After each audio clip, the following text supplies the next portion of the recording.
Hi guys, it's your girl Shanasi from the Honeybee. I'm coming at you guys today to talk about forgiveness, and I will be joined by my lovely cup of tea. Sorry, but a girl gotta warm up, and there's not that cold in London today. So forgiveness. That's what I want to talk to you guys about today. So sometimes it's hard for us to forgive people as well as ourselves. When it comes to people, is much more to do with ego. When it comes to ourselves, is because we don't want to kind of deal with the situation, and we will still hold ourselves guilty for our past mistake, judgment, and situations. So basically, about over a month ago, my mom and I got into an argument. Now, my mom and I were quite similar in terms of character.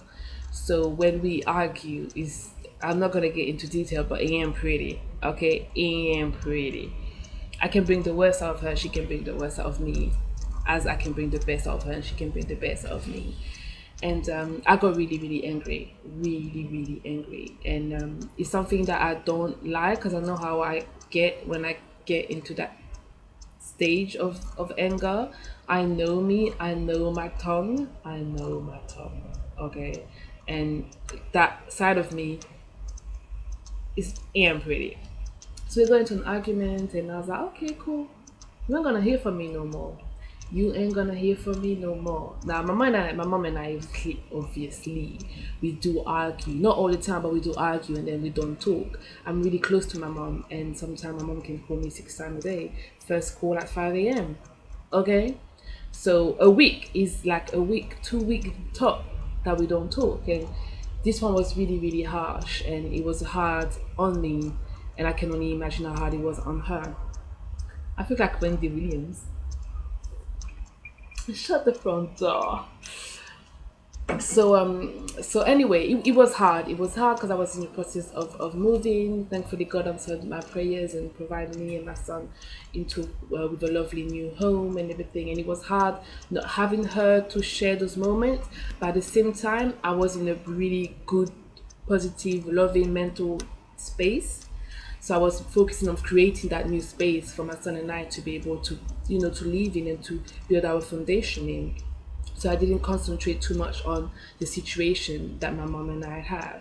Now I speak to my sisters. I've got one sister here, and my two big sisters are in Paris, and my other little sister is in south of France.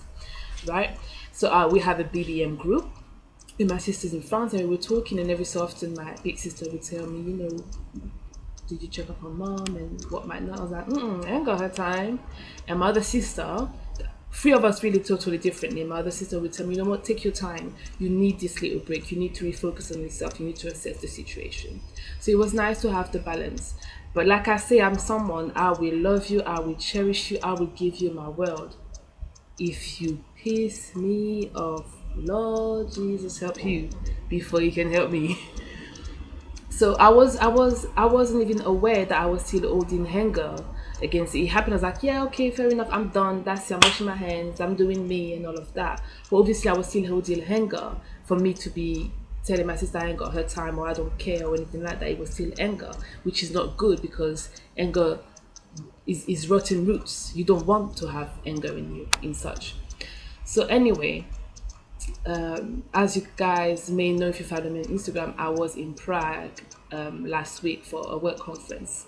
And before I left, my sister messaged me and she said to me, mom is really feeling down because you guys are not talking. She's missing Yasin, which is my son.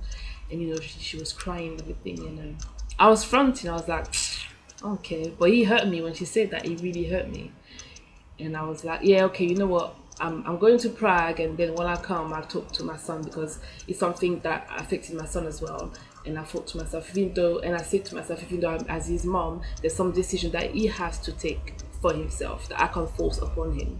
So I said to my sister, when I come back, I'll deal with that. Okay, I ain't got time. Let me look fly and be about my business. As I got to Prague, was it as I got to Prague? As I got to Prague on the first day of the conference, we had a little break and I picked up my book and I thought, let me read a little bit because those conferences can be consuming and I wasn't even interested to be honest. So I was like, okay, let me pick my book. And as I picked my book, the chapter came about forgiveness. And you were like, okay, universe, God is telling you something. And I was highlighting it.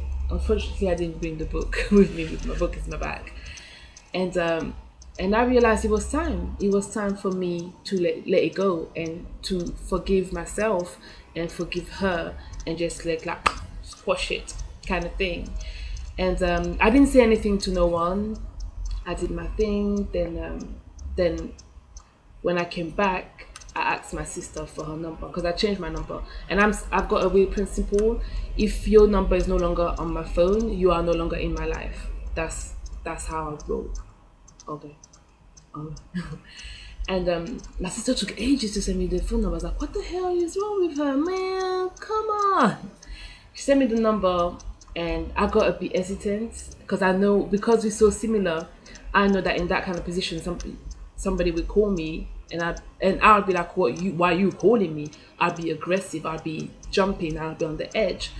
So I thought twice a little bit. I thought to myself, let me put myself in a positive mindset. So I called my little sister before I called my mom, simply to wish her happy birthday. Happy birthday was on the Thursday, but I didn't got to talk to speak to her. So I thought, let me call her first, and I know hearing her voice will put me in a better um, frame of mind. Frame of mind, yeah. And I thought, let me just call her. So I call her, but a little joke and everything, and I was like, okay, Shana, Shana, do that, girl. You can do it. Obama said, yes, we can. Pick up the phone, and to hear her voice, as soon as I heard her voice, I had a smile on my face. And my phone is messing about. My phone, the mic's not working. So I'm like, hello, hello. But I heard her voice, and I was like, oh my god.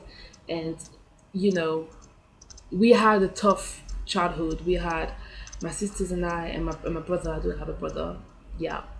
And my brother had a tough childhood, and when you hear your other friends or your other colleague or anything talk about their childhood and then looking at you, and we had amazing memories. We had amazing memories, but when the strong, the hard, the deep, the dark hit you, it hit you bad, and you think to yourself, "Shiza." So my mom is not, due to her childhood as well, that we got to learn from relative. My French, me relative. When we got to know bits and pieces of her childhood, it made us understand a bit more about her character. But my mom is not a loving person as such in that way. And I got that kind of trait from her, which is something that I'm breaking and I'm learning to be a lot more. I am a loving person, but I don't show it as much or express it as much as I would like to and as much as I know I can. So when I pick up the phone with my mom and we discussed, and she just cut me off and she said to me, you have no idea how much I've missed you. You have no idea how much I love you. It got tears in my eyes because my mom doesn't use those expressions.